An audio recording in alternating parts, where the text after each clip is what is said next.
नमस्कार दोस्तों, स्वागत है आप सभी का आज के हमारे इस वीडियो में। दोस्तों आज हम कंप्लीट ज्योग्राफी को वन शॉट में कवर करेंगे। देखो आपको पता है ज्योग्राफी में क्वेश्चन आने के ज़्यादा चांसेज रहते हैं। हिस्ट्री से तो नाम मात्र के क्वेश्चन आते हैं, ठीक है। और आप 2025-26 के एग्जामों का पैटर्न देखोगे तो यानी कि एग्जामिनर है ना, अब ज्योग्राफी को मेजर सब्जेक्ट रूप में निकाल कर ला रहा है, ठीक है। ज्योग्राफी से ज़्यादा क्वेश्चन बनते आ रहे हैं धीरे धीरे, देखोगे आप, ठीक है। और कंसेप्ट क्लियर भी इसी के अंदर होने चाहिए, बाकी में तो सारा रटने वाला खेल है। अब इसमें भी देखो कुछ मेजर टॉपिक है, जैसे यानी कि वो झीलें वगैरह हो गई, ठीक है, नदियाँ वगैरह हो गई, और थार मरुस्थल वगैरह हो गई, पर्वतमाला वगैरह हो गई, ठीक है, और राजस्थान की जलवायु वगैरह। ये तो मेजर टॉपिक है, इनसे तो एक एक क्वेश्चन कन्फर्म है। इसके अलावा भी और क्वेश्चन भी आ सकते हैं इससे, ठीक है। राजस्थान के सामान्य परिचय वगैरह से सबसे आ सकते हैं, तो अपन सिलेबस के अनुरूप ही पढ़ रहे हैं। तो चलो स्टार्ट करते हैं।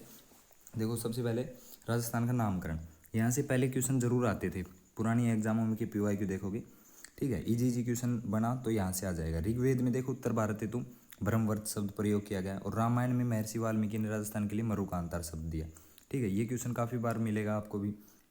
अब राजस्थान शब्द का सर्वप्रथम उत्कीर्ण उल्लेख यानी कि पत्थर के ऊपर तरासा हुआ उल्लेख कहाँ मिलेगा? तो दो सुंडी शिलालेख और बसंतगढ़ शिलालेख, दो शिलालेख थे, उनके अंदर इसमें इंपॉर्टेंट है बसंतगढ़ शिलालेख, ठीक है।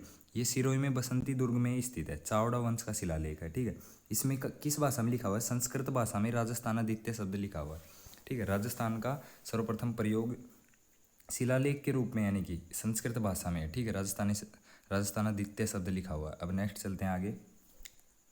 अब देखो लिखित उल्लेख, अभी तो अपन ने उत्कीर्ण उल्लेख पढ़ा था। अब लिखित उल्लेख देखो, दो ग्रंथ उनमें मिलता है। पहला है मूर्णोत नैनसिरी ख्यात, ठीक है, इन्हें राजस्थान की जनगणना का अग्रज भी कहते हैं, इतना याद रखना। दूसरा है राजरूपक, इसके लेखक है वीरभान, ठीक है। इसमें क्या है, इनमें लिखित उल्लेख मिल गया। अब उसके बाद सर्वप्रथम पुकारा किसने, बोला किसने राजस्थान यानी कि शब्द को सबसे पहले बोला किसने? तो देखो मुगल साहित्यकारों ने राजस्थान हेतु राजपूता शब्द दिया सर्वप्रथम, ठीक है। मुगल साहित्यकारों ने राजपूता शब्द दिया। अब देखो अंग्रेजों में सर्वप्रथम जॉर्ज थॉमस ने राजस्थान के लिए राजपूताना शब्द दिया। कब दिया? 1800 ईस्वी में। ये इंपॉर्टेंट लाइन है यहाँ पर, ठीक है। काफ़ी बार पूछा गया ये क्वेश्चन, यानी कि आप याद रखना, कर्नल जेम्स टोड और जॉर्ज थॉमस में अपन जरूर कंफ्यूज होते हैं, ठीक है। अब उसके बाद देखो, जिसकी जानकारी हमें विलियम फ्रैंकलिन की पुस्तक है the military memoirs of George Thomas, 1805 में इन्होंने लिखी है, उसमें मिलती है कि इन्होंने, विलियम फ्रैंकलिन है, इन्होंने एक बुक लिखी थी 1805 में, उसने इन्होंने उसका वर्णन किया है कि जॉर्ज थॉमस ने राजपूता शब्द बोला 1800 ईस्वी में, ठीक है।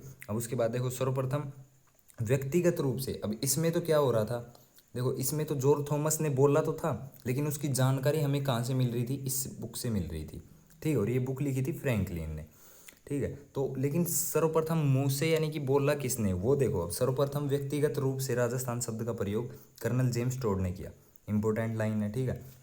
कर्नल टोड के अनुसार राजस्थान से तात्पर्य था राजाओं का स्थान, ठीक है। टोड ने रजवाड़ा व रायनाथ शब्द भी दिए। अब उसके बाद नेक्स्ट चलते हैं। कर्नल जेम्स टोड के उपनाम देख लो, घोड़े वाले बाबा और राजस्थानी इतिहास का पिता या जनक, ठीक है। और एक बता दूँ, ऊँट वाले बाबा थे वो LP टेसीटोरी को कहते हैं। अब इनकी देखो पुस्तक है, इनकी पुस्तकों के दो दो पुस्तक लिखी इन्होंने कर्नल जेम्स टोड ने। तो इनकी पहली पुस्तक देखो, the annals and antiquities of Rajasthan, 1829 में लिखी, ठीक है। और इसका ही दूसरा पार्ट लिखा the central western Rajputana status of India, 1832 में। तो ये दोनों इंपॉर्टेंट है, इन दोनों से पूछता है, ये नहीं पूछता ट्रेवल्स इन वेस्टर्न इंडिया, ठीक है। मृत्यु के पश्चात इनकी पत्नी ने प्रकाशित करवाई थी। अब उसके बाद देखो, एकीकरण के द्वितीय चरण में सर्वप्रथम राजस्थान शब्द का प्रयोग किया गया, ठीक है। एज ए संविधानिक रूप से, है ना, ठीक है, संविधान के अंदर एज ए यानी कि वर्तमान रूप में, फिर यानी कि इसका 25 मार्च 1948 को अपना एकीकरण का द्वितीय चरण था, उस टाइम राजस्थान शब्द का प्रयोग किया गया, ठीक है। अब द्वितीय चरण के अंदर प्रयोग क्या किया गया था?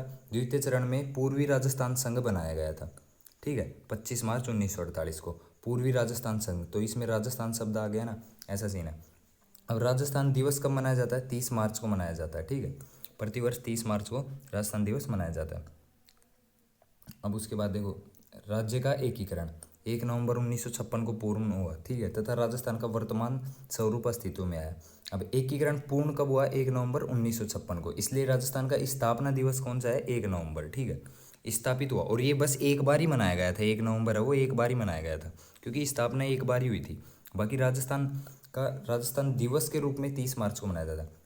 अब उसके बाद देखो, यहाँ से इतना कुछ याद करने की जरूरत है नहीं। ये देख लो, 1 नवंबर 1956 को अजमेर को राज्य का 26वां राज्य जिला बनाया गया है। ठीक है, एकीकरण के अंदर जो पहले से रियासतें थी उनका तो विलय हो गया था राजस्थान में। उसके बाद यानी कि नए जिले बनना स्टार्ट हुआ था, तो 1 नवंबर 1956 को 26वां नया जिला बना था। ठीक है, अजमेर। अब उसके बाद देखो, 27 से 33 तक के जिलों का क्रम ये पूछता ही है एग्जाम में।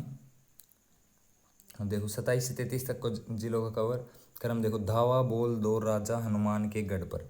धावा से धौलपुर, ठीक है, बोल से बारा, दो से दौसा, रा से राजसमंद, ठीक है से हनुमानगढ़, के से करौली, और गढ़ पर यानी कि प्रतापगढ़ हो गया। ठीक है, धौलपुर 15 अप्रैल 1982 को बना। ठीक है, पहले के PYQ में आए हुए हैं भाई, ये देखो पटवारी वगैरह के एग्जाम होती है, वीडियो वगैरह, उनमें ये चीज़ें पूछी जा चुकी हैं। ठीक है, इसलिए ये चीज़ पढ़ना अपने को जरूरी है। 10 अप्रैल 1991 में क्या हुआ था, तीनों जिले बन गए थे, बारह, दौसा, राजसमंद।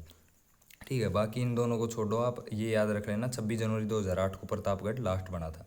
ठीक है, प्रतापगढ़ जिला बना तब देखो, CM थी वसुंधरा राजे, कमेटी बैठाई थी परमेश चंद्र।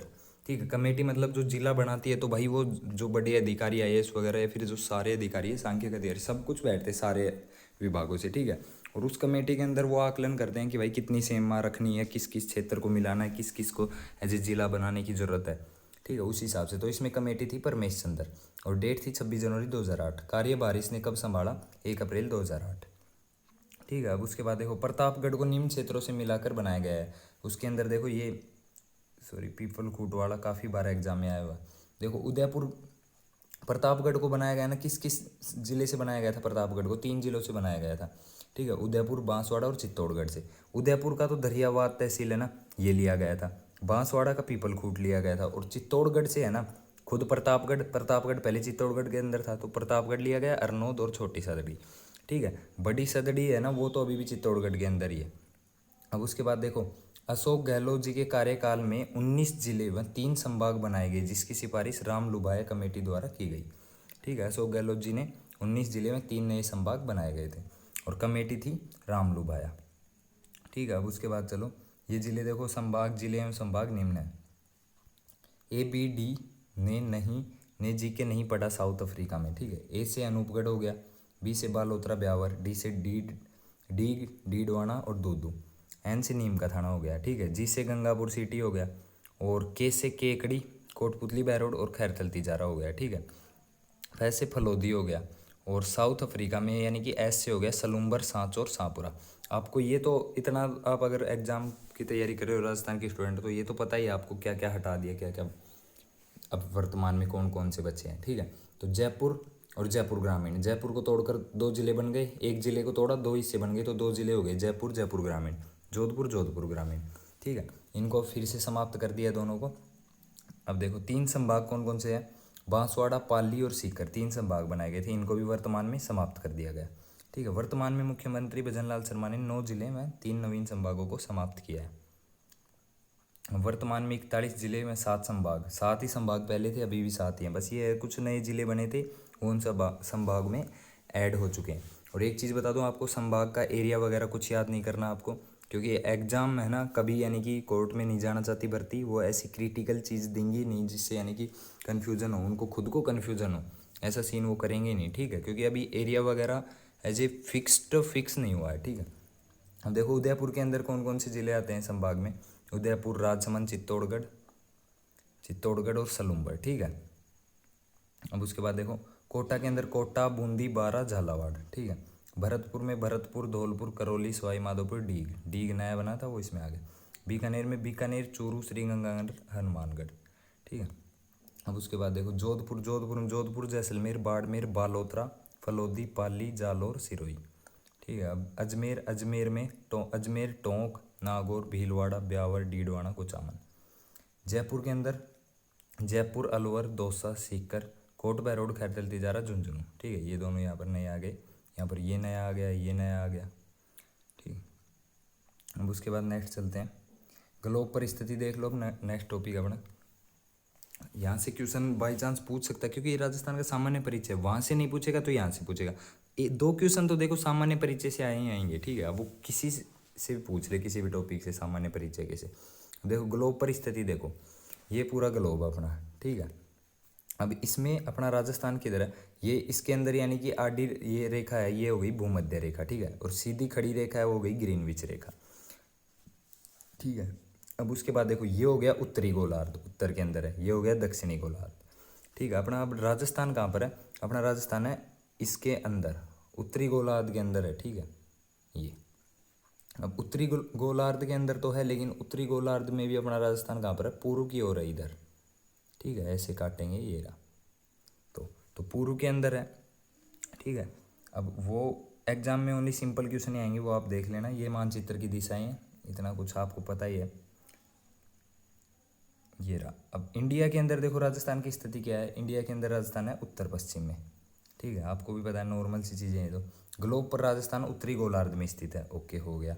ग्लोब पर राजस्थान की स्थिति की दिशा उत्तर पूर्व है, आपको अभी बताया था। ये ग्लोब है, ठीक है। तो अपना राजस्थान यहाँ पर है, तो गोलार्ध तो उत्तर है, ये इससे ऊपर ऊपर का है, लेकिन वो दिशा कौन सी है, पूर्व की ओर है, ठीक है। तो उत्तर पूर्व दिशा हो गई ग्लोब पर।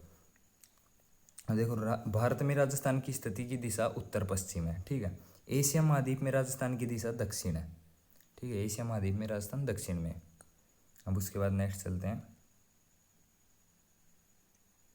हाँ, राजस्थान का अक्षांशीय विस्तार, ये क्वेश्चन नॉर्मली आ सकते हैं परिचय में। तो राजस्थान का अक्षांशीय विस्तार है 23 डिग्री 30 मिनट से लेकर 30 डिग्री 12 मिनट उत्तरी अक्षांश तक, ठीक है।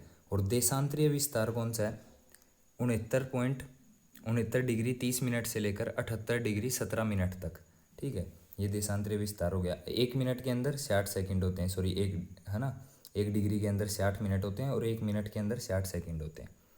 एक कैलकुलेशन में इजी रहेगा, बाकी कैलकुलेशन के सवाल सुपरवाइजर में आते नहीं, इसलिए मैंने पूरा टॉपिक को नहीं पढ़ा है, स्किप किया है।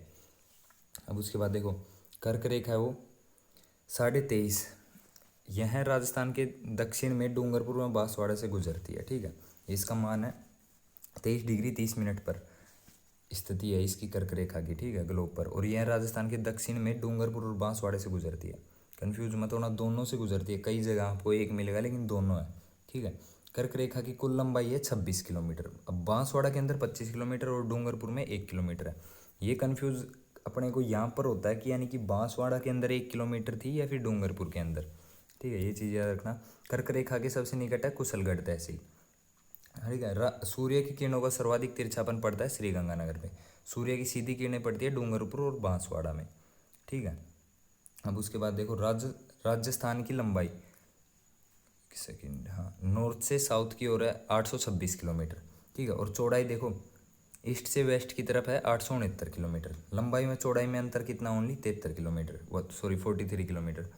अब राज्य का क्षेत्रफल देख लो, किलोमीटर स्क्वायर और वर्ग मील, ये दोनों चीज़ें अपने को एग्जाम में ध्यान रखनी है कि पूछ किससे रहा है, ठीक है। किलोमीटर स्क्वायर में 3,42,239.74 किलोमीटर स्क्वायर, ठीक है। और राजस्थान का क्षेत्रफल है ना वर्ग मील के अंदर देखो 1,32,139 वर्ग मील, ठीक है। कॉमन ऐसे समझ लो, यानी कि 1 मील के अंदर किलोमीटर होते हैं, 3 गुना किलोमीटर होते हैं, ऐसे समझ लो, ठीक है। तो इससे 3 गुना हो जाएगा किलोमीटर के अंदर। अब राज्य का, देश का सबसे बड़ा राज्य है जो देश के कुल क्षेत्रफल का 10.41 भाग रखता है, ठीक है। पूरे इंडिया का जितना भी क्षेत्रफल है उसका 10% भाग है वो अपना राजस्थान का है। राज्य का सबसे बड़ा जिला कौन सा है, तो राज्य का सबसे बड़ा जिला जैसलमेर है, ठीक है। क्षेत्रफल है 38,401 किलोमीटर, ठीक है। अब अनुमानित, ये इतना याद नहीं करना पड़ेगा, अनुमानित रूप से राजस्थान का सबसे छोटा जिला डीग है, ठीक है। पहले धौलपुर था, अब डीग है, तो यानी कि ये आएगा नहीं क्वेश्चन ऐसा तो एग्जाम में। हाँ, ये चीज़ याद रखना, ये PYQ आ गया सबसे इंपॉर्टेंट। राज्य की आकृति विषम कोणीय चतुर्भुज या पतंगाकार, ठीक है, या फिर पतंगाकार। TH हेडेले हैं, उन्होंने राज्य की आकृति विषम कोणीय चतुर्भुज के समान बताई थी। तो ये चीज़ आ सकती है एग्जाम में, विषम कोणीय चतुर्भुज की पहले पूछी गई, PYQ वगैरह है। TH हेडेले ने दी थी, ठीक है। अब राज्य के चारों कोणों पर स्थित अंतिम बिंदु, ये भी PYQ वगैरह में आए हुए हैं। पहला देखो ऊपर ही ऊपर है ना श्रीगंगानगर के अंदर कोणा गांव, ठीक है। और नीचे नीचे है ना बोरकुंड तहसील है बांसवाड़ा के अंदर, सॉरी बोरकुंड गांव है वहाँ पर कुशलगढ़ तहसील के अंदर, ठीक है। और जैसलमेर के अंदर सम तहसील है, वहाँ पर है कटरा गांव, ठीक है। और धौलपुर के अंदर है ना राजखेड़ा तहसील के अंदर सिलाना गांव, ठीक है। अब आप तहसील, इसके अंदर तो कोणा गांव याद रखना है, इसके अंदर आपको तहसील याद रखनी पड़ेगी, कुशलगढ़ तहसील, ठीक है, क्योंकि ये कर्क रेखा के भी सबसे नज़दीक है। बाकी में गांव याद रख लेना आप, गांव पूछता है। अब देखो नेक्स्ट अपना है राजस्थान की सीमाएं, ठीक है, यहाँ से भी नॉर्मल क्वेश्चन बन सकता है। राजस्थान की सीमाएं देख लो। मुख्यतः सीमाएं वैसे नॉर्मल देखें तो दो होती हैं, स्थलीय और जलीय, लेकिन राजस्थान जलीय सीमा बनाता नहीं, समुद्र किनारे नहीं है स्थित, ठीक है। अब स्थलीय के अंदर दो हो गई, ठीक है, एक तो अंतर्राष्ट्रीय, ठीक है, दूसरे देशों से बनाता है जो, जैसे पाकिस्तान से बनाता है 1070 किलोमीटर, ठीक है। और अंतर्राज्य यानी कि दूसरे राज्यों से बनाता है, जैसे यानी कि मध्य प्रदेश, उत्तर प्रदेश, पंजाब, गुजरात, ठीक है, इनसे, तो इनसे हो गई अंतर्राज्य, ये 4850, ये याद रखने अपने को, ठीक है। अंतर्राष्ट्रीय सीमा है वह भारत पाकिस्तान के मध्य की सीमा को रेड क्लिफ रेखा कहते हैं, जिसका निर्धारण sir Cyril red Cliff brown ने किया, ठीक है। और इस यानी कि जो भारत पाकिस्तान की है ना, उसको यानी कि रेड क्लिफ रेखा कहते हैं, जिसकी लंबाई है टोटल 3310, जिसमें जम्मू कश्मीर, ठीक है, पंजाब, राजस्थान, गुजरात, जितने भी यानी कि बॉर्डर पर राज्य हैं उन सब की आ गई टोटल 3310, ठीक है। लेकिन राज्य में लंबाई है इसकी 1070, तो अपने को ये याद रखना है ओनली, ठीक है। अब रेड क्लिफ रेखा पर स्थित राज्य है उनकी राजधानियाँ, देखो लद्दाख स्थित है रेड क्लिफ रेखा पर, ठीक है, राजधानी उसकी लेह, जम्मू एंड कश्मीर की श्रीनगर, पंजाब की चंडीगढ़, राजस्थान की जयपुर और गुजरात की गांधीनगर। एक चीज़ याद रखना, देखो अपनी जयपुर की जो राजधानी है ना, वो रेड क्लिफ रेखा पर स्थित सर्वाधिक दूरी पर स्थित है ना, वो राजधानी अपनी जयपुर ही है, राजस्थान की है, ठीक है। बाकी यानी कि लद्दाख की भी यानी कि पाकिस्तान बॉर्डर से पास ही है, श्रीनगर जम्मू कश्मीर की पास है, पंजाब की भी, गुजरात की भी, अपनी जयपुर काफ़ी दूर पड़ जाती है बस, ठीक है। अब यहाँ से क्वेश्चन आने के चांस यहाँ पर है, वहाँ से क्वेश्चन नहीं आएगा तो यहाँ से आएगा, ठीक है। अब इसमें देखो क्या सीन है, अपने जो राज्य के ज़िले हैं ना, श्रीगंगानगर, बीकानेर, जैसलमेर और बाड़मेर, ये बॉर्डर के ज़िले हैं, ठीक है। ऐसे पंजाब के भी ज़िले हैं, ठीक है, उनके यानी कि कौन कौन से ज़िले या कौन कौन से गांव टच पे हैं, ठीक है, किस ज़िले से कौन सा ज़िला टच है, ये क्वेश्चन एग्जाम में आ सकता है। तो देखो श्रीगंगानगर है ना, वो 210 किलोमीटर बॉर्डर लगाता है, ठीक है, पाकिस्तान से। बीकानेर का है 168 किलोमीटर, और जैसलमेर का है 464 किलोमीटर, बाड़मेर का है 228 किलोमीटर। तो सबसे ज़्यादा कौन सा लगाता है, जैसलमेर, 464 किलोमीटर दूरी है इसकी पाकिस्तान बॉर्डर पर, ठीक है, सीमा 464 किलोमीटर लंबी। उसके बाद दूसरे नंबर पर सबसे लंबी है बाड़मेर की सीमा, ठीक है, यहाँ से लेकर यहाँ तक, ठीक है। और उसके बाद यानी कि बीकानेर की है 168 किलोमीटर, ये रही। श्रीगंगानगर की है 210, श्रीगंगानगर की भी काफ़ी बड़ी है। और इस पर जो पाकिस्तान के यानी कि ज़िले के जो प्रांत वगैरह है ना, वो याद रखने हैं अपने को। देखो पाकिस्तान के ज़िले देख लो, राज्य देख लो। पहला तो है यहाँ पर पंजाब, और दूसरा है सिंध प्रांत, दो दो राज्य हैं पाकिस्तान के बॉर्डर पर, जैसे अपने चार है ना, श्रीगंगानगर, बीकानेर, जैसलमेर, बाड़मेर, ऐसे ही पाकिस्तान के दो हैं। अब उनके यानी कि ज़िले कौन कौन से हैं, वो ज़िले देख लो, बहावलनगर, बहावलपुर, रहीम यार खान, ठीक है। उसके बाद घोटकी, ये तीन तो है ना, ये तो हो गए पंजाब के। उसके बाद घोटकी, सुक्कुर, संगर, खैरपुर, उमरकोट और थार पारकर, ठीक है, ये हो गए सिंध प्रांत के। तो ये अपने को ज़रूर याद रखनी है, ठीक है। ये बहावलनगर या बहावलपुर से PYQ आया हुआ भी है, ये क्वेश्चन तो आते ही आते हैं, यहाँ से आ सकता है क्वेश्चन, पूरा चांस है, ठीक है, सामान्य परिचय में पूछेगा तो। अब एक चीज़ आपको बता दूँ, राजस्थान का जो बॉर्डर है ना, वो मत पढ़ना कि यानी कि कौन सा ज़िला किस ज़िले से कितनी सीमा बनाता है, ठीक है। जैसे श्रीगंगानगर पंजाब से कितनी बनाता है, कौन सा ज़िला कितनी बनाता है, ठीक है, वो ज़रूरी नहीं है याद करना, ना वो आप याद कर पाओगे। देखो सीधी सी बात है, उन पचेड़ों में पढ़े क्यों जो अपन कर ही नहीं पाए कंप्लीट, ठीक है। तो अपने को बस ये ज़रूर याद रखने लेना है, अंतर्राज्य सीमा, ठीक है, अपना जो यानी कि कौन कौन सा राजस्थान से बनाता है, पंजाब बनाता है, हरियाणा बनाता है, UP, MP और गुजरात, ठीक है। इनमें सबसे ज़्यादा कौन बनाता है, सबसे ज़्यादा बनाता है इनमें मध्य प्रदेश, राजस्थान से सीमा, ठीक है। दूसरे नंबर पर गुजरात बनाता है, और तीसरे नंबर पर बनाता है हरियाणा, चौथे नंबर पर UP, और पंजाब सबसे कम बनाता है 89 किलोमीटर, ठीक है। तो ये चीज़ आपको याद रखनी है। बाकी पूरा ज़रूरी नहीं है पूरा डाटा याद करो, मैं ऐसे नहीं कर रहा पूरा डाटा याद करो, बस ऐसे आपको नॉर्मली पता होना चाहिए। अब देखो समय गणना में एक चीज़ ये चीज़ देख लेना, भारत की मानक समय रेखा है जो जिससे टाइम निर्धारण होता है भारत का, है ना, इंडियन स्टैंडर्ड टाइम जोन, वो है 82 डिग्री 30 मिनट पूर्वी देशांतर, ठीक है। एक देशांतर को पार करने में लगते हैं 4 मिनट, ठीक है। ये एज ए नॉर्मल चीज़ें आपको याद होनी चाहिए। मैं बता रहा हूँ यार, कॉमन क्वेश्चन यानी कि जो 2 क्वेश्चन आएंगे ना, 2 या 3 क्वेश्चन जो सामान्य परिचय वगैरह में आएगा एग्जामिनर देखता है कि राजस्थान के एग्जाम किसकी तैयारी कर रहा है, तो राजस्थान के बारे में पता कितना है इसको, तो वो बेसिक तो पढ़ना ही पड़ेगा। अब राजस्थान के प्रतीक चिन्ह देख लो, यहाँ से भी क्वेश्चन आ सकता है। राज्य वृक्ष खेजड़ी प्रोसोपिस सिनेरिया, ठीक है, इसे राजस्थान का कल्पवृक्ष या राजस्थान का गौरव भी कहते हैं। 31 अक्टूबर 1983 को राज्य वृक्ष घोषित किया गया, ठीक है। दशहरे पर इसकी पूजा होती है। उसके बाद देखो खेजड़ी के अन्य नाम को छोड़ो, यहाँ से एक क्वेश्चन ये आया हुआ है, हाँ ये क्वेश्चन आया हुआ है यहाँ से, खेजड़ी वृक्ष के नीचे गोगा जी व झुंझार जी के थान होते हैं, ठीक है, ये इंपॉर्टेंट क्वेश्चन है। और ये चीज़ कीड़ा वगैरह तो याद नहीं करना। ऑपरेशन खेजड़ा 1991 में, खेजड़ला आंदोलन 1730 में अमृताबाई द्वारा किया गया। खेजड़ी दिवस मनाया जाता है 12 सितंबर को, ठीक है। अब उसके बाद नेक्स्ट चलते हैं।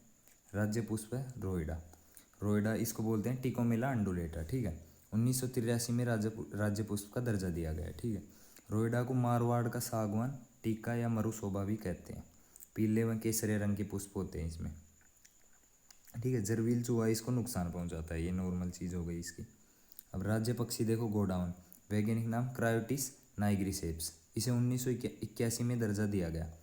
अन्य नाम आप याद करो चाहे ना करो आपकी मर्जी है, लेकिन ये याद कर लेना। वर्तमान में गोडाउन की संख्या कम हो रही है, इसे रेड डाटा बुक में शामिल किया गया है। गोडाउन अपने अंडे सेवन घास में देता है, ये तीनों चीज़ें याद रखनी है आपको इसमें, ठीक है। ये यानी कि उसके गोडाउन के लिए प्रमुख 3 स्थान हो गए जहाँ पर वो पाया जाता है, संरक्षण किया जाता है उसका। अब गोडाउन का प्रिय खाद्यान्न है मूंगफली में तारा मीरा। गोडाउन संरक्षण के लिए प्रोजेक्ट बस्टर्ड चलाया गया है, ठीक है, ये चीज़ याद रखना है थोड़ी सी। बोल रही थी ना ये करंट टाइप में क्या पूछेगा, तो ये चीज़ें पूछ सकता है। इनके अंडों के संरक्षण के लिए जैसलमेर में हेचिंग सेंटर बनाया गया है। गोडाउन का कृत्रिम प्रजनन केंद्र जोधपुर जंतुआलय में स्थित है। अब देख राज्य पशु, वन्य जीव श्रेणी का राज्य पशु है चिंकारा, ठीक है, और पालतू श्रेणी का राज्य पशु है ऊंट, तो 2 राज्य पशु अपने, ठीक है। इसका वैज्ञानिक नाम चिंकारा का गजेला गजेला, ठीक है। 1981 में बनाई भी एंटीलोप प्रजाति का वन्य जीव है, यानी कि हिरण की प्रजाति का। ये थोड़ा सा इंपॉर्टेंट है, ये पूछ सकता है एग्जाम में। कुछ क्वेश्चन होते हैं जो फैक्ट वाइज होते हैं, जो पता है। आप जब PYQ ज़्यादा से ज़्यादा पढ़ लोगे ना हर एग्जाम के, यानी कि आप PYQ पढ़ रहे हो और एक बार आपका सिलेबस हो गया, तो आपको खुद ब खुद पता चल जाएगा क्या क्या चीज़ें क्वेश्चन में आने लायक होती हैं। पालतू पशु श्रेणी में ऊँट हो गया, ठीक है। 30 जून 2014 को पशु राज्य पशु का दर्जा, ये तो आपको पता है, जोड़बीड़ बीकानेर में, यानी कि राष्ट्रीय ऊँट अनुसंधान संस्थान है, ठीक है। अब ये चीज़ें आप याद कर लेना। ऊँटों की देवी अंता देवी हो गई, एनिमल हस्बेंड्री में पढ़ ही लिया होगा आपने तो। अब राज्य खेल देख लो, बास्केटबॉल 1948 में दर्जा हुआ, 5 खिलाड़ी होते हैं इसमें। राज्य नृत्य घूमर, शास्त्रीय नृत्य कथक, ठीक है, इसमें जयपुर का घराना प्रसिद्ध घराना है, ठीक है। और राज्य गीत केसरिया बालम पहली बार मांगी बाई ने गाया था उदयपुर के अंदर, लेकिन विश्व स्तर पर पहचान दिलाई इसने अल्लाह जिल्ला बाई ने। ये बीकानेर की रहने वाली थी, इन्हें मरुको किला भी कहते हैं, ठीक है। अब देखो भौगोलिक उपनाम देखो, यहाँ से तो कन्फर्म है क्वेश्चन 2026 में, याद हो कन्फर्म है यार भाई, क्योंकि हर बार आता है यहाँ से क्वेश्चन। यहाँ से डायरेक्ट क्वेश्चन भी नहीं आए, तो ये आपको पता है भाषा में बोलिया में ये चीज़ आपको, वागड़ क्षेत्र वगैरह, वागड़ी भाषा, भाषा में बोलिया में भी ये चैप्टर मदद कर, ये चैप्टर आपको राजस्थान की हर टॉपिक, राजस्थान जीके के हर टॉपिक में मदद करता है ये चैप्टर आपका, ठीक है। ये आपका बेसिक कंसेप्ट क्लियर करता है कि राजस्थान में पहले बोलते क्या थे, किन क्षेत्रों को क्या क्या बोलते थे। गिरवा देखो उदयपुर का शहर का क्षेत्र है, ठीक है, जो अरावली पहाड़ियों से घिरा है, गिरवा कहलाता है। उदयपुर तस्तरीना नुमा बेसिन पर बसा है, जिस कारण वर्षा काल में जल उदयपुर के शहरों में आता तथा उदयपुर की झीलें भरती हैं, ये तो नॉर्मल बात है। अब देखो 56 का मैदान, बांसवाड़ा में प्रतापगढ़ के मध्य मैदानी भाग, जहाँ प्राचीन समय में 56 गांव तथा 56 नदी नालों का समूह था, ठीक है। इसमें डूंगरपुर सलूमपुर का क्षेत्र भी आता है, ये चीज़ें कोई ज़रूरी है नहीं, आप तो बस ये याद रखना। 56 का मैदान बांसवाड़ा प्रतापगढ़ का है, जहाँ पर प्राचीन समय में 56 गांव नदी नाले का समूह था यहाँ पर। कांठल का मैदान प्रतापगढ़ जिले में माही नदी के किनारे का भाग, ठीक है। उसके बाद पुष्प क्षेत्र देखो, डूंगरपुर में बांसवाड़ा के मध्य प्राचीन क्षेत्र, जहाँ पर जंगल था और पुष्प खिला करते थे, इसलिए उसे पुष्प क्षेत्र बोलने लग गए, ठीक है। मेवल देख लो, डूंगरपुर बांसवाड़ा, ये याद रखना। पुष्प क्षेत्र मेवल वगैरह सारे डूंगरपुर बांसवाड़ा के मध्य का पहाड़ी क्षेत्र। लसाड़िया का पठार सलूमपुर जिले में जयसमंद झील के किनारे, ठीक है। भोराट पठार उदयपुर में गोगुंदा से राजसमंद के कुंभलगढ़ के मध्य का पठारी बाग, ठीक है, इंपॉर्टेंट क्वेश्चन है, काफ़ी एग्जामों में रिपीट हुआ है। भोराट क्षेत्र आबूखंड के बाद अरावली का दूसरा ऊंचा क्षेत्र है। इस पठारी क्षेत्र की औसत ऊंचाई 920 मीटर है। देशहरों उदयपुर की जरगा पहाड़ी से सिरोही की रागा पहाड़ी के मध्य का क्षेत्र जो सदा हरा भरा रहता है, इसलिए इसे बोलते हैं देशहरों। मगरा, ये दोनों टर्म्स याद रखना भाई। मगरा उदयपुर क्षेत्र में ऊंचे पहाड़ों को मगरा कहते हैं, और राज्य में छोटी पहाड़ी या डूंगरी होती है ना, जिसे मगरी कहते हैं। जैसे मोटी डूंगरी उदयपुर, मोती मगरी, ठीक है। बीजक डूंगरी बैराट, और मोती डूंगरी जयपुर में भी है। अब उसके बाद देखो मैसा का पठार चित्तौड़गढ़ दुर्ग स्थित है इस पर, ठीक है। इंपॉर्टेंट चीज़ है, डायरेक्ट पूछ सकते हैं। आप सोचते हो कि आर्ट एंड कल्चर के किले एवं दुर्ग वाले चैप्टर से आया है, लेकिन आपको ये तो पता होना चाहिए ये अपना बेसिक है, बेसिक से भी आ सकता है ये, तो ये आपको हेल्प करेगा। ऊंचाई 620 मीटर, त्रिकुट पहाड़ी जैसलमेर, इस पर सोनारगढ़ दुर्ग स्थित है, ठीक है। और त्रिकुट पहाड़ है ना, पर्वत, ये डी नहीं आएगा यहाँ पर, तो ये त्रिकुट पहाड़ है, ये पर्वत, त्रिकुट पर्वत करौली में स्थित है, जिस पर काली सील नदी के किनारे केला देवी माता का मंदिर स्थित है, ठीक है। इंपॉर्टेंट पीवाईक्यू है, अपन ने अभी आर्ट एंड कल्चर के इंपॉर्टेंट पीवाईक्यू कराए थे जीके के, ठीक है। उसमें भी ये क्वेश्चन था। तब कुछ लोगों ने पहाड़ी सेलेक्ट किया था, ज़्यादातर ने, ठीक है। 60% लोगों ने पहाड़ी सेलेक्ट किया था, त्रिकुट पहाड़ी, जो कि जैसलमेर में सोनारगढ़ दुर्ग स्थित है जिस पर। और उसमें मैंने पर्वत ऑप्शन दिया था और पहाड़ी भी दिया था, तो पर्वत सही आएगा उसमें। अब देखो आगे, 56 की पहाड़ियाँ। ये 56 गोलाकार पहाड़ियों का समूह है जो सिवाना बालोतरा यानी कि पहले बाड़मेर में स्थित था। ये पहाड़ियाँ थार मरुस्थल में इंसेलबर्ग का उदाहरण है। इंसेलबर्ग अपन आगे समझेंगे क्या वो सीन है, ठीक है इसका।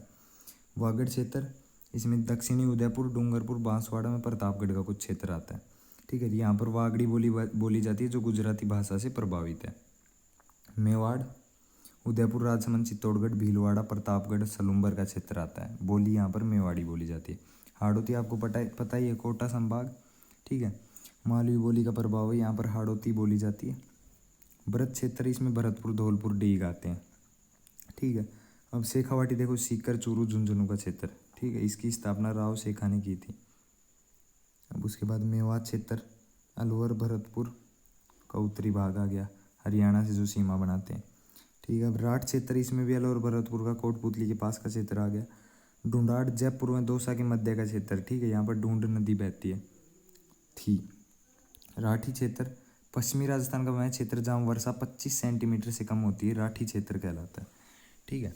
और देखो ये 25 सेंटीमीटर सम वर्षा है ना, जो यानी कि ये पट्टी होती है 25 सेंटीमीटर सम वर्षा पट्टी, ये राजस्थान के मरुस्थल को है ना 2 भागों में बांटती है, ठीक है। शुष्क एवं अर्ध शुष्क मरुस्थल में, ये चीज़ नॉर्मल है। और अरावली पर्वतमाला वो 50 सेंटीमीटर समवर्षा रेखा की पट्टी है, वो 2 भागों में बांटती है राजस्थान को, असमान भागों में। अब लाठी सिरिच या भूमिगत जल पट्टी है जो जैसलमेर में पोखरण से मोहनगढ़ के मध्य फैली है। यहाँ पर सेवण घास उगती है। चांदन नलकूप, ये भी इम्पोर्टेंट है, क्वेश्चन में पूछा गया है। यह जैसलमेर के चांदन गांव में स्थित है। प्रतिदिन हजारों लीटर मीठा जल प्राप्त किया जाता है, इसलिए इसे थार का गढ़ा भी कहते हैं। इसका वास्तविक नाम चौहान था, ठीक है। कोई टाइम में राजस्थान के, पश्चिमी राजस्थान की शान था भाई, ठीक है। बहुत लोगों ने पानी पिया, बट यानी कि है कोई ध्यान नहीं देता इसकी, समय समय पर मरम्मत वगैरह नहीं हुई, इसलिए अब ये ऐसे बंद पड़ा है। बाद में इसमें कोई बढ़िया इनोवेशन कर दिया गया था अब तो इसका। मालानी क्षेत्र, बालोतरा में भीन के मध्य का क्षेत्र है। कुबड़ पट्टी, कुबड़ बांका पट्टी इंपॉर्टेंट है, ठीक है। नागौर में अजमेर के मध्य के क्षेत्र जहाँ पर भूमिगत जल में फ्लोराइड की मात्रा अधिक होती है, ठीक है। इस जल को पीने के कारण यहाँ पर हड्डी संबंधी रोग हो जाते हैं। वृद्ध लोगों की रीढ़ की हड्डियाँ मुड़ जाती हैं, जो देखने पर ऐसे लगता है कि उनकी कुबड़ निकल आई हो, ठीक है। पीठ में कुबड़ सा हो जाता है। अब बीजासन पर्वत भीलवाड़ा में स्थित है। बांसदरा पहाड़ी उदयपुर में स्थित है, ठीक है। इस पर सज्जनगढ़ दुर्ग बना होता है, जिसे मानसून का पैलेस भी कहते हैं, सज्जनगढ़ दुर्ग, ठीक है। इंपॉर्टेंट है, आपने किले एवं दुर्ग में पढ़ा होगा ये, तो वो टॉपिक जरूर पढ़ के जाना, किले एवं दुर्ग वाला इंपॉर्टेंट है भाई, क्वेश्चन मिलेगा उससे। अलसीगढ़ पहाड़िया उदयपुर। जब मज़ा आता है ना, जब अपने को पता ही होता है यार इससे क्वेश्चन आएंगे, फिर उसको स्किप क्यों करना। अब सारी थ्योरी का रिवीजन नहीं कर सकते तो मेजर का तो कर ही सकते हैं। अब देखो मरुस्थल का वर्गीकरण, मरुस्थल के अंदर क्वेश्चन आएगा तो यहाँ से आएगा, चट्टानी आधार पर मरुस्थल, ठीक है। इसमें देख लो हममादा मरुस्थल, यह चट्टानी में पथरीला मरुस्थल है। पोखरण, फलोदी और बालोतरा के मध्य पाया जाता है, ठीक है। इर्ग एवं इग मरुस्थल, यह संपूर्ण रेतीला मरुस्थल है जो पश्चिमी जैसलमेर में पाया जाता है। इन दोनों के मध्य कन्फ्यूज हो गया आप, ठीक है, यहाँ पर कन्फ्यूज नहीं होना है।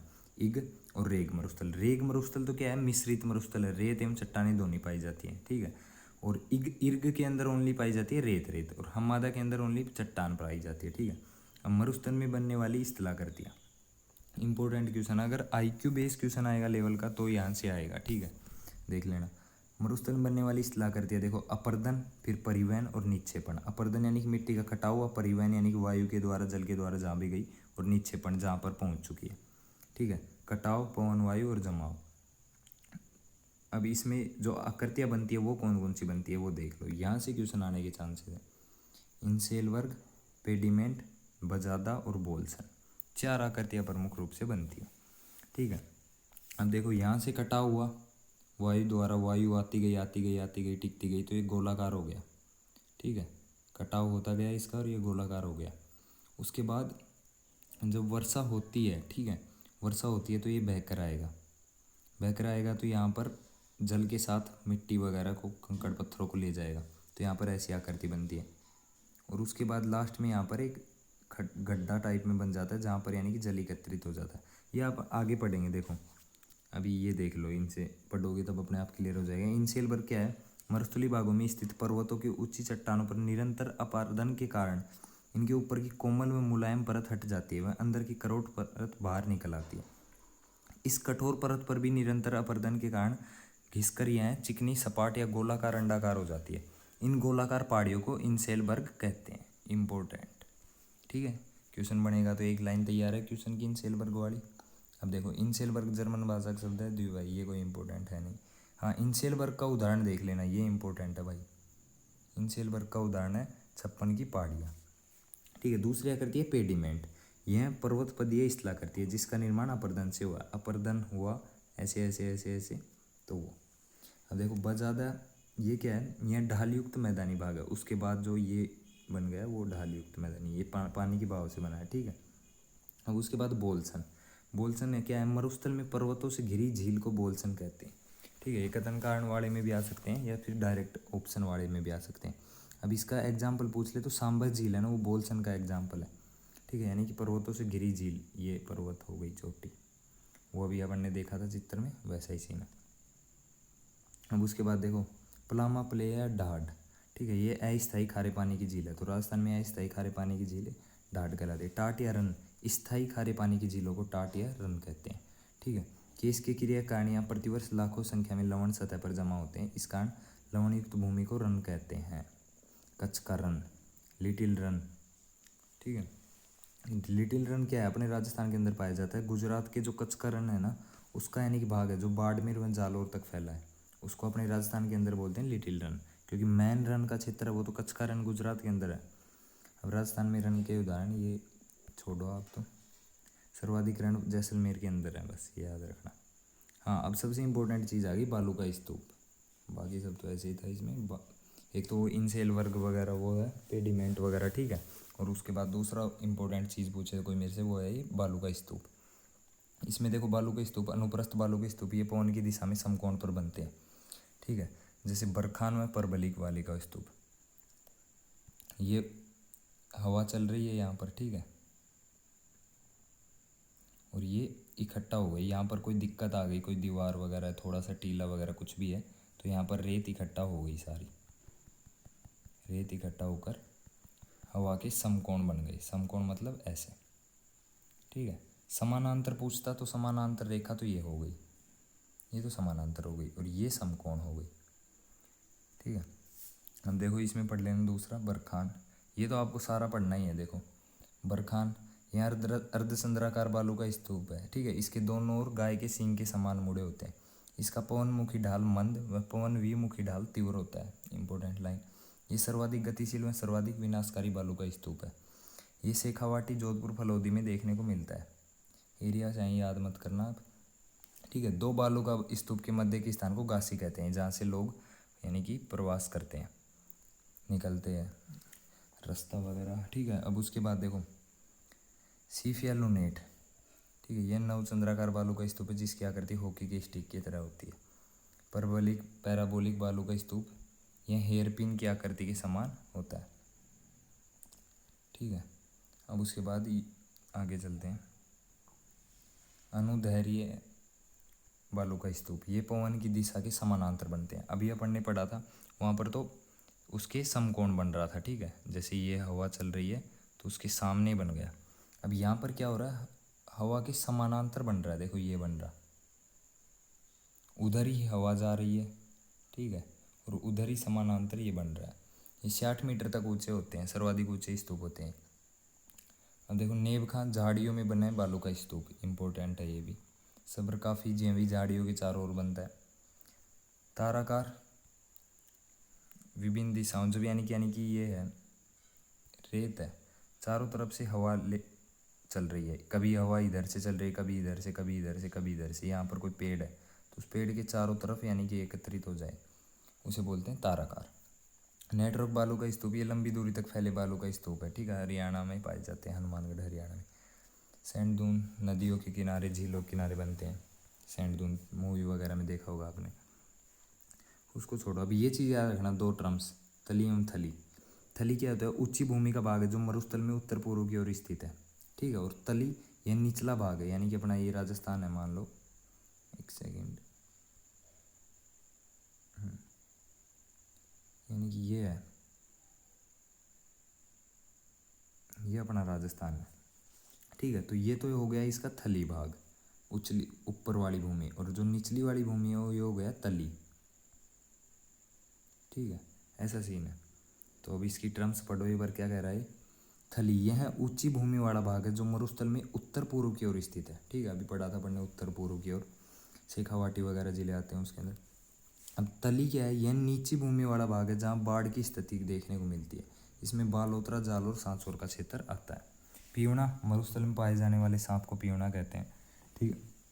अब दो इंपॉर्टेंट करंट की चीज़ देख लो, अकाल वुड फॉरेस्ट पार्क, ये आकल गांव जैसलमेर में स्थित है, ठीक है, जुरासिक काल में बना है।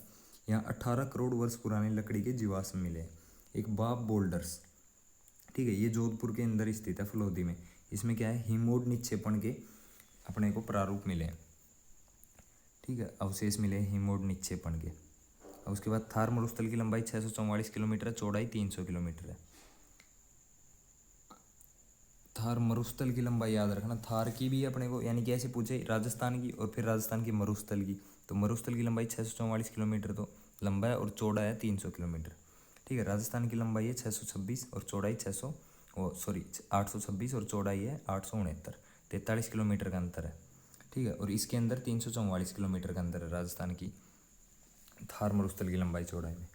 अरावली विश्व की प्राचीनतम वलित पर्वतमाला है, ठीक है, अवशिष्ट पर्वतमाला बोलते हैं, मोड़दार पर्वतमाला बोलते हैं।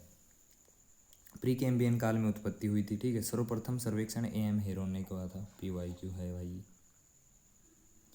ठीक है। आधार तल अरब सागर में मिनिकोय द्वीप के निकट माना जाता है, ठीक है, ये अरब सागर है, यहाँ पर मिनिकोय द्वीप समूह है, वहाँ से चल्लो मानते हैं इसको, समुद्र की भाई, जब वैज्ञानिकों ने देखा तो ये समुद्र के अंदर भी थोड़ी थोड़ी थोड़ी थोड़ी ऐसे पत्थरनुमा चल ही रही थी, ऐसे ऐसे ऐसे ऐसे ऐसे चलती चलती चलती चलती ये यहाँ पर आ रही है, ठीक है।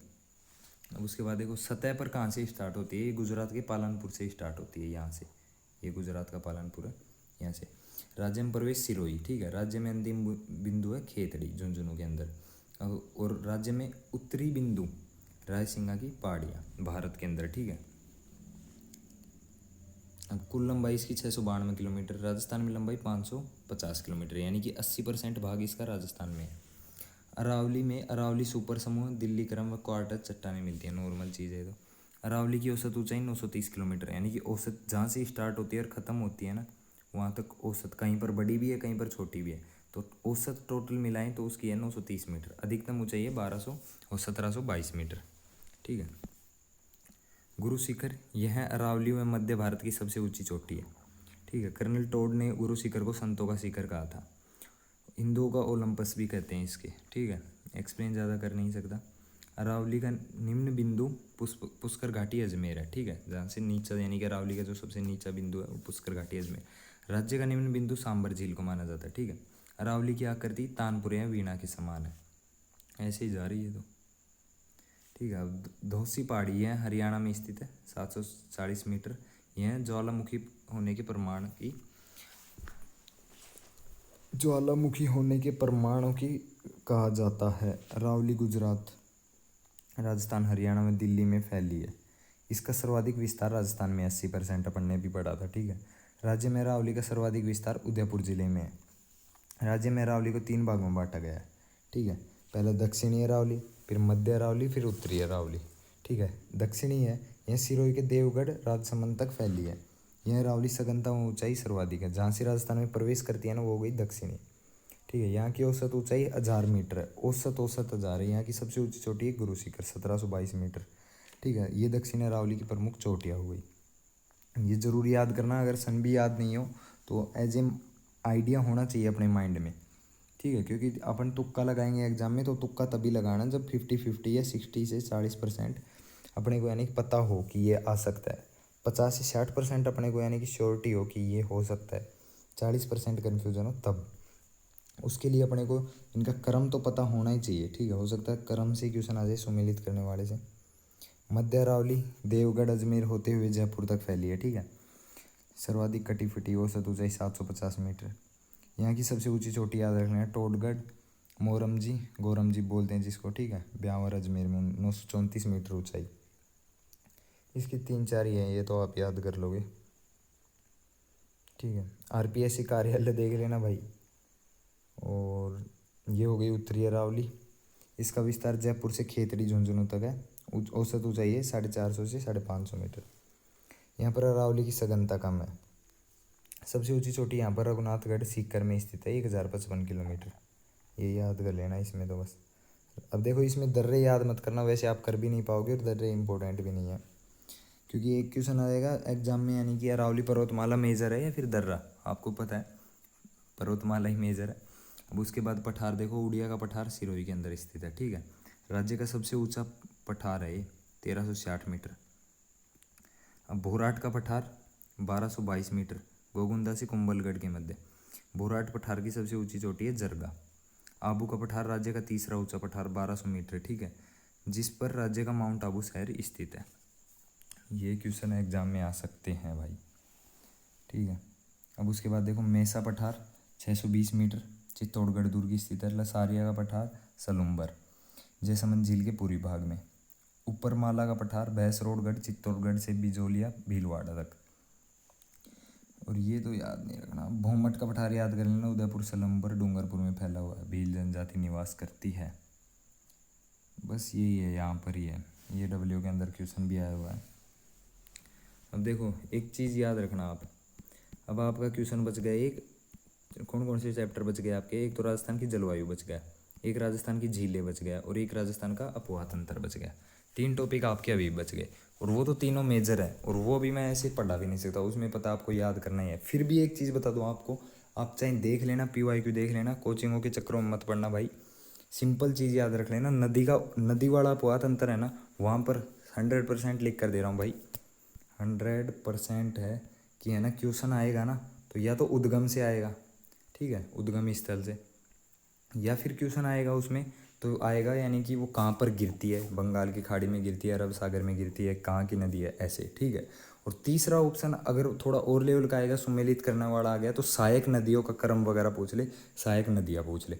इससे ज़्यादा कुछ मत पूछ पढ़ना, उस पर कौन सा बांध बनाया गया है, बांध की लंबाई क्या है, क्या सीन है, को कितनी लंबी है, और नदियों की लंबाई भी याद करो ना, तो जो मेजर सबसे लंबी याद कर लेना और सबसे छोटी याद कर लेना, ठीक है, उनकी लंबाई याद कर लेना। बाकी आपको उद्गम स्थल, ठीक है, और जहाँ पर वो गिरती है समाप्त होती है वो, ये दोनों मेजरली याद करने हैं आपको, ठीक है। यहाँ से मिलेंगे आपको 90% PYQ देखोगे ना आप, 80 से 90% PYQ आपको यहीं से मिलेंगे, नदियों में उद्गम वगैरह स्थल से, ठीक है। और झीलों के अंदर भी यही पूछेंगे, यानी कि निम्न में से कौन सी खारे पानी की झील है, मीठे पानी की झीलों को, और उनका यानी कि क्षेत्र दे देगा, उनके साथ सुमेलित करवाएगा। 2023 में भी ऐसे आया था, एक तरफ झीलें दे दी थी, एक तरफ उनका एरिया दे दिया था और सुमेलित करवाया था, ठीक है। तो ये याद करना आपको, ज़्यादा कुछ पचेड़ में नहीं पढ़ना। राजस्थान की जलवायु तो आपको पता ही है, एग्रीकल्चर के हिसाब से नॉर्मल पढ़ना है।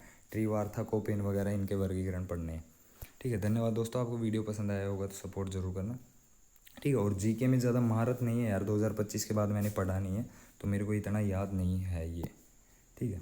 पहले के नोट्स पढ़ा रहा हूँ, और कुछ गलती हो गई हो तो सॉरी दोस्तों। All the best.